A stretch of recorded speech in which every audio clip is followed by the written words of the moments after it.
NVTS stock analysis and price predictions for Tuesday. Is Navitas Semiconductor stock a buy? I'll be breaking this down in this quick and short 1-minute video.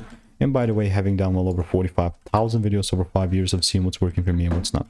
So NVTS would look like this. A beautiful, beautiful bullish trend. And only if, I mean, yeah, I already got like 3 longs, which one of them was a win and then 2 break-evens. I mentioned that it's only really still going to be a buy for me if I see a double break above 725 and then onwards. And guess what? I'm still sticking to that exact idea.